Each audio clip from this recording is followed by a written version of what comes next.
demostraría a las familias nobles su grandeza militar y su adecuación al puesto de Gran Khan. Así que Kublai trató de acabar con los Sung antes de regresar al norte. Continuó luchando durante 2 meses, cortando la línea principal de suministro de los Sung a través del río Yangtze. Los Sung fueron presa del pánico. El primer ataque les había cogido por sorpresa y estaban en verdadero peligro de sufrir un colapso total. Pero Kublai no pudo aprovecharse de la situación, porque la patria mongola se encontraba en crisis.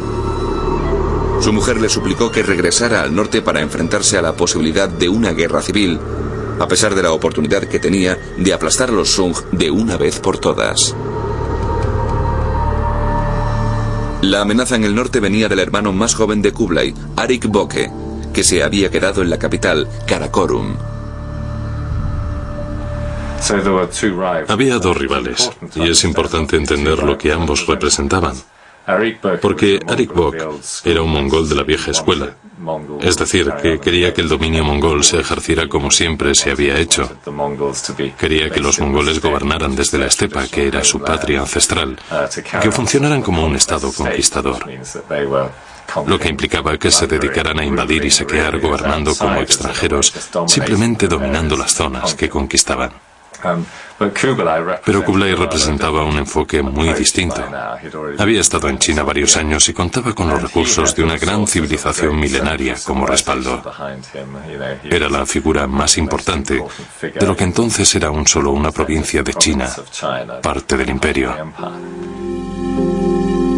Pero a muchas familias mongolas no les gustaba el nuevo estilo de Kublai y su amor por las ciudades y la cultura china. Vieron en Arik Boke la ocasión de recuperar sus raíces mongolas oponiéndose a Kublai. Se convocó un consejo secreto y se planeó una rebelión. Entre los que se levantaron contra Kublai estaban los hijos del fallecido Monke, su viuda y los nietos del anterior Gran Khan, Ojedi. Era una alianza formidable. Proclamaron a Arik Boke como el verdadero Gran Khan y marcharon sobre Shantu y Shuntu, la antigua capital del norte de China, ambas ciudades clave en el reino de Kublai. La mujer de Kublai, Chabi y sus consejeros le enviaron un mensajero tras otro informándole del peligro de que Arik se convirtiera en Gran Khan. Al final, Kublai tuvo que ceder a la presión y cabalgó hacia el norte, retrocediendo sobre el territorio que tanto le había costado conquistar. Dejó una guarnición en Shuntu y discutió con sus asesores lo que convendría hacer a continuación. Fue un momento crítico en su vida.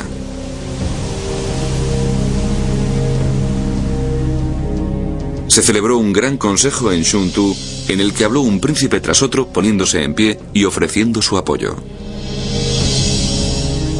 Entonces su otro hermano, el Egu, que estaba en Persia, le envió un mensajero con la importante noticia de que él también le apoyaría. Era la noticia que Kublai había estado esperando. Ahora sentía que contaba con mayor apoyo que su rival, Arik Boke, y el 5 de mayo de 1260 aceptó el puesto de Gran Khan, soberano universal del mundo mongol. Tenía solo 44 años y se había convertido en el gobernante más poderoso que había existido.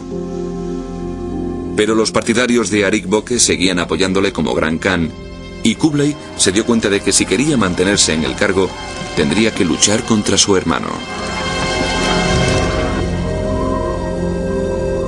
Sus tácticas guerreras fueron simples pero eficaces. Kublai cortó las líneas de suministro de Karakorum, dejando que Arik Boke se muriera de hambre. Luego marchó sobre la capital mongola con todo el poderío del norte de China apoyándole. Arik Boke se dirigió al sureste para salir a su encuentro y en 1261 los dos ejércitos se estrellaron en la frontera china. Las fuerzas de Arik Boke eran inferiores en número y en estrategia, y enseguida quedó claro que no eran rival para las de su hermano, así que Arik viajó hasta Shangtu y se rindió. Ahora Kublai sí tenía algo que celebrar, y las celebraciones mongolas eran algo digno de contemplar. El exceso era la norma, y la corte de Kublai se hizo famosa por sus opulentos festines. Cuando acabaron las festividades, Kublai decidió que consolidaría su dominio en el norte de China, construyendo una nueva capital llamada Tatu, o Gran Capital. El lugar que eligió fue el actual Parque de Beai en el moderno Pekín. Las obras empezaron en 1266 y requirieron el trabajo de 30.000 hombres durante 5 años. Pero mientras se construía, la expansión territorial de Kublai continuó. En ese momento, controlando la patria mongola y el norte de China, puso en el punto de mira el objetivo que había eludido a los grandes khanes durante generaciones: conquistar a los Sung y unificar China bajo la bandera mongola. Pero Kublai era buen diplomático a la vez que gran guerrero, y al principio trató de convencer a los Sung con promesas de autogobierno y prosperidad bajo dominio mongol. Pero sus ofertas cayeron en oídos sordos. Los Sung no tenían intención de someterse a un bárbaro.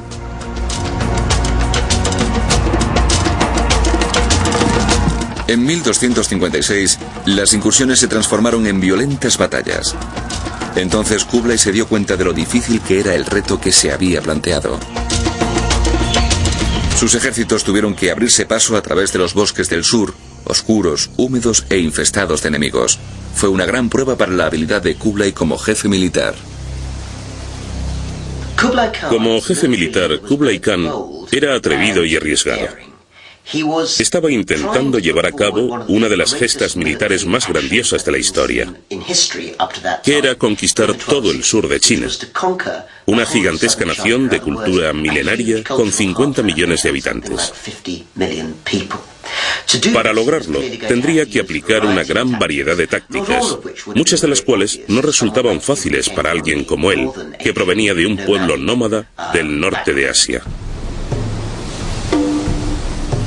Una de las cosas que tuvo que aprender fue a arreglárselas con un tipo de combate totalmente nuevo: la guerra en el mar.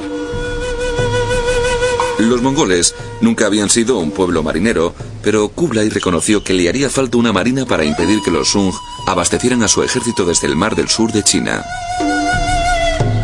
Las fuerzas de Kublai capturaron 150 barcos Sung en un ataque a la ciudad costera de Tiaoyushan. Usando los barcos capturados, Kublai se dispuso a transformar a los mongoles en una potencia naval formidable. Este era el tipo de innovación atrevida que distinguía a Kublai Khan como líder. Los mongoles se habituaron a los combates marinos con sorprendente rapidez. Hacia 1268, Kublai contaba con su propia armada, mientras en tierra sus ejércitos avanzaban hacia el sur, tomando una ciudad tras otra. Hacia 1271, mientras los ejércitos de Kublai barrían todo a su paso, la construcción de su gran capital quedaba completada. La muralla de Tatu tenía un diámetro de más de 30 kilómetros y estaba dividida en 2 zonas. La muralla interior contenía la ornamentada ciudad imperial. En la muralla exterior vivían los funcionarios y eruditos de la corte. El pueblo llano vivía fuera de la muralla. La ciudad prohibida, que se construyó más tarde bajo la dinastía Ming, se encuentra situada en el lugar donde Kublai ofrecía lujosos banquetes a su corte. En Tatu, Kublai vivía rodeado de lujo, con asistentes y bellas concubinas a mano que satisfacían todos sus deseos. Siguiendo la tradición de los gobernantes chinos del pasado, Kublai se proclamó emperador y fundó una nueva dinastía, la dinastía Yuan. Eligió el nombre de Yuan para su dinastía muy astutamente. Tradicionalmente, los chinos daban a sus dinastías el nombre del lugar o la ciudad de donde provinieran. Kublai no quiso seguir esta costumbre, pues habría tenido que llamarse Mongolia o tener un nombre mongol, y no les habría sentado nada bien a los chinos, que eran muy nacionalistas. Así que eligió la palabra Yuan. En chino, Yuan significa origen. Era una palabra china que además aparece en el primer Qing, el libro de los cambios. Un libro de adivinación. Y en el primer Qing, Yuan significa el origen del universo. Así que eligió para su dinastía un nombre muy poderoso.